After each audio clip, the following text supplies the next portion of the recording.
J'ai appris que... Et c'est Fabrice de Backer qui nous rejoint comme tous les jeudis matins. Bonjour Fabrice. Bonjour Jean-Marc. Vous allez nous parler de Mansfeld. Oui, c'est Pierre Ernst Ier, comte de Mansfeld-Vorderot.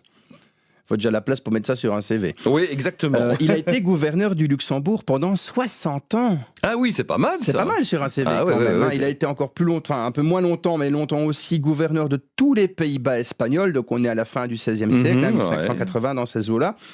Il avait commencé sa carrière au siège de Tunis avec Charles Quint en 1535, où il s'est couvert d'argent et de gloire, qui lui a permis de construire un château à Clausen, près de la ville de Luxembourg. Ouais. Un château magnifique, avec des fontaines. Il avait fait des fouilles. Il a fait des fouilles comme un archéologue. Il a trouvé des statues de bronze, des statues de pierre, des statues de marbre, énormément de matériel. Il collectionnait les peintures italiennes, les peintures flamandes, Ouais. parce que c'est l'âge d'or italien et l'âge d'or flamand.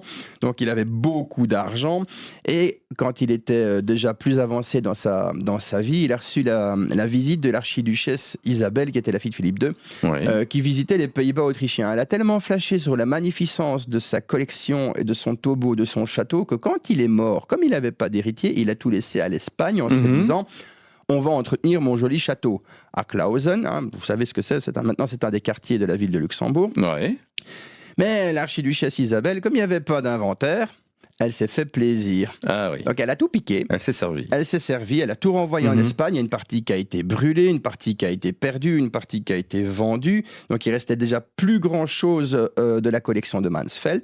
Son château à Clausen, les Luxembourgeois des Luxembourgeois du Luxembourg cette fois-ci, Luxembourgville. Donc les Luxembourgeois du Luxembourg de Luxembourgville qui adoraient ce château magnifique. Comme les Espagnols étaient en train de vendre les tableaux et de se faire de l'argent, ils l'ont totalement détruit. Il restait que la chapelle funéraire de Mansfeld, où Louis XIV s'est dit « Oh, les belles statues, je vais les prendre pour moi ». D'accord. Donc c'est un homme Tout le monde s'est servi, quoi. Tout le monde s'est servi. On peut encore voir certains des éléments de sa collection au Musée national d'histoire et d'art à Luxembourgville. Ouais. Et le reste, il y en a un petit peu à Arlon et il y en a beaucoup qui traînent en Espagne, mais on ne sait pas où. Et il ne reste quasiment rien de ce que ce monsieur-là a construit pendant sa vie. C'est dommage. Bah oui, c'est bien dommage. Merci pour cette découverte ce matin, Fabrice. Bonne journée. Bonne journée, Jean-Marc.